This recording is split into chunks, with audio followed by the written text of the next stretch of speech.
Okay, while you can do this with just plain ground beef, you will get much better results if you grind your own meat. And the real key here, even if you're only going to grind part of it, is get some meat that's like this from around the ribs. Trim this off.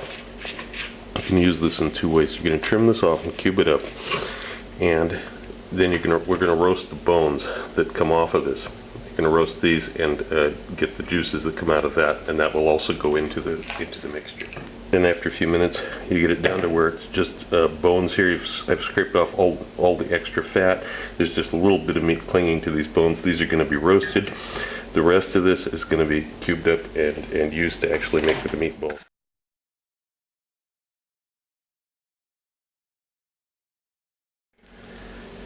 Now I've assembled the spices for grinding. I've got 1½ teaspoons of whole black peppercorns, 1 full teaspoon of crushed red pepper flakes, whole teaspoon of mustard seeds, a whole teaspoon of dried marjoram, and ½ a teaspoon of fennel seeds whole. These are going to be ground. Now, after it's ground, I'm going to add a teaspoon and a half of coarse salt to this. And I know some of you are going to flinch and say, no, I don't want to do that. Okay, don't do it. I'm going to add a full teaspoon of MSG. Will give it a great flavor. It's used in top restaurants, but I know a lot of people are afraid of it. If you don't like it, don't use it. It will help them. It will be great. Use it, and you will never stop using it. Okay, and here's a step that if you're using ground beef, you can't really duplicate, but this this will produce great results. This is a technique used in Lyon, France for making pate and some other ground sausages. I'm putting the rib meat in with the seasonings the night before I grind it. I'm going to mix all this up. First the seasonings on it, and then I'm going to add about 1 ounce of red wine. This will be part of the flavoring. The wine will help the spices stick to the meat too. Okay.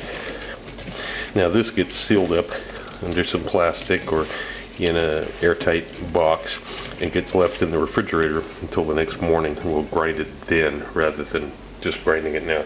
If you're using ground meat because you want to save yourself the time, then obviously you're not going to go through this step. You're just going to mix the spices in with the bread and the other fillings. And here we have the roasted bones after 45 minutes at 190 Celsius. You can see there's quite a lot of accumulated fat. I'm going to let these cool down. And okay, now we're going to use these roasted beef bones. We're going to peel off parts. If we got a bone like this, it's okay. You just break it up a little bit, make it fit. Okay. The fat that's in the pan is going to be left behind. I'm adding beef stock. You can use water. Obviously beef stock is going to be a little bit better. I've got a few cloves of garlic here, some bay leaf, and 400 grams of whole tomatoes in their juices. There's no extra additives to this. This is not some kind of bottled tomato sauce. This is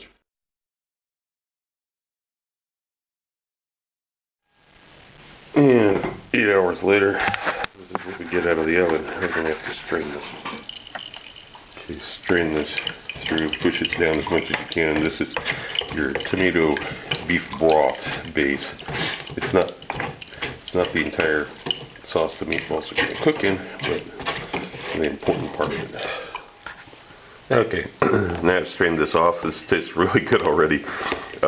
This is going to go into the refrigerator and be stored until. And while in the refrigerator, I get out the meat that was marinated overnight. This also smells really good already, and this has to be ground.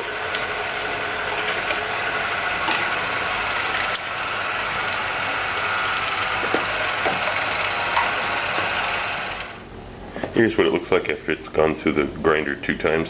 The fat has been evenly distributed. It's nice and tender. And if you smell this, it doesn't really smell like the spices and the seasonings that you've got because it's so integrated now. When we started assembling our ingredients for the meatballs, we got the onions here, we got some garlic.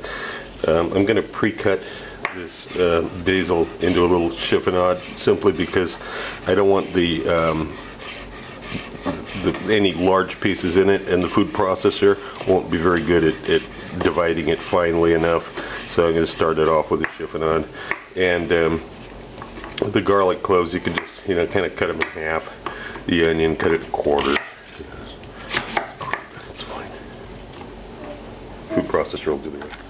In addition to the breadcrumbs, I'm just going to grate a little fresh Parmesan Reggiano in here. Just a couple tablespoons is all you really need. Just a little bit as a binder, and a little bit, of course, for flavor. Okay, when we get all that, now we're going to add 60 milliliters of cream to this. Then I'm also going to add 1 egg yolk to this. I see people making meatball recipes and put like 3 or 4 whole eggs in it. Yeah, you're going to have really, really tough, hard meatballs if you do that. It should have very little egg. Very, very little egg. Just a little bit for the fat, a little bit as a binder. But the meat itself should hold it together. Okay, this is it.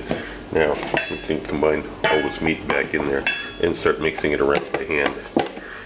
Don't overmix it, because if you overmix it, you'll also make meatballs tough. So you have to do it by hand. There's really no way to do this with any instrument that's going to work as well as your own hands. And this is about as far as you want to take it. You still see pieces of bread in there, but there's no giant lumps of bread. Okay, that's what you want. It's evenly mixed, but I haven't squeezed it down until it's, you know, I've over mixed it. It's just about homogeneous. Now you can cook it right now, or you can leave it to stand a little bit.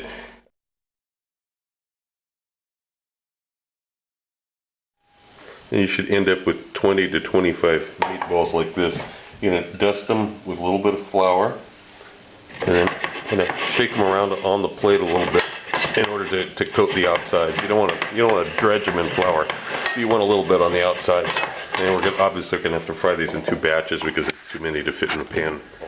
Okay, after the pan, non-stick pan, starts to get hot, I'm going to put some olive oil in it. And this is really what you would think would be much more than you would need for these meatballs, because they already have a lot of fat in them.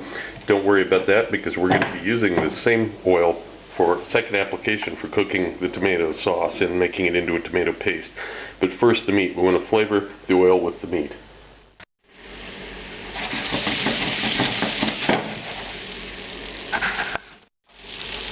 This is the position you want them to be in the pan as they're browning, because then there's no uneven browning. The center is too hot.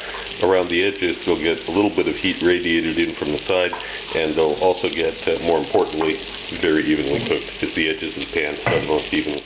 And the first batch is finished up now, browned nicely. We start the second batch the same way. Shake it around a little bit, get some oil on all the sides, then move them off the edges and we'll let them cook for a while. I've got the heat on 7 out of 1 to 10. It's on a 7. Now I've got a good crust developed on all the meatballs, and the fat, which is of course a mixture of beef fat and olive oil at this point, is going to provide the base for this. And I'm going to add the tomato sauce to the top of it. And this,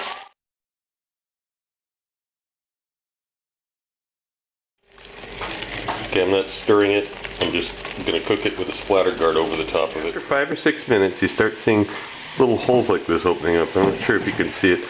You're going to keep cooking. Okay, and when it gets close to 10 minutes, you'll see you can actually remove the splatter guard. It's not splattering anymore because the top is quite dry.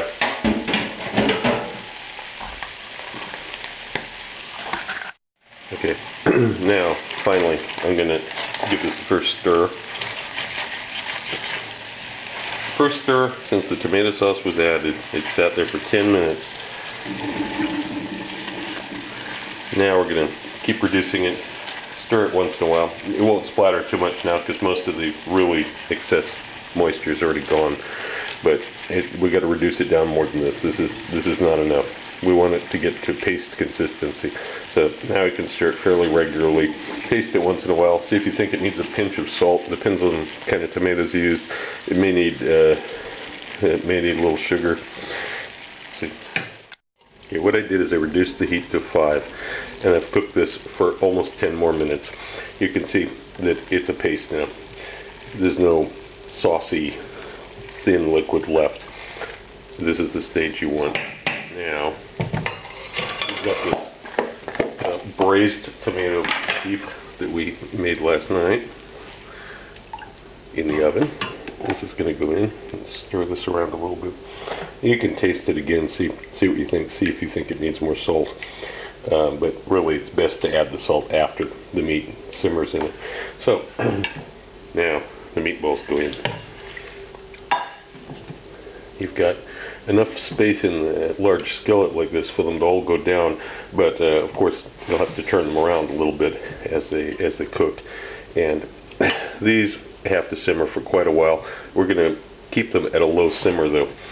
We don't want to boil these away. This is one of those cases where a lot of heat will cause all the flavors to escape. We want to cook them well, but we don't want to boil them. So get them to a very slow simmer. I'll show you in a minute. Okay, here it is at a slow simmer. Now I'm going to put a lid on it, reduce the heat down even more. It's to like 1.5. And let it.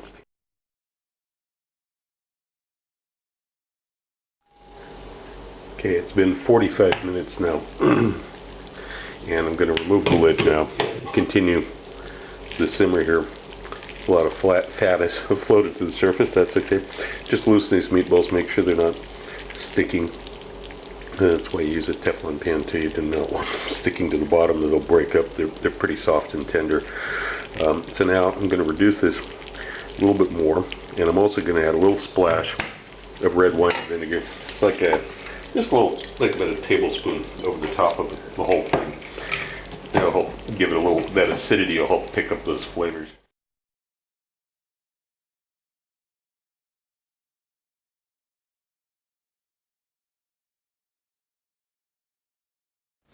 Also look for my cocktail book, Cocktails of the South Pacific and Beyond, Advanced Mixology, available through Amazon online.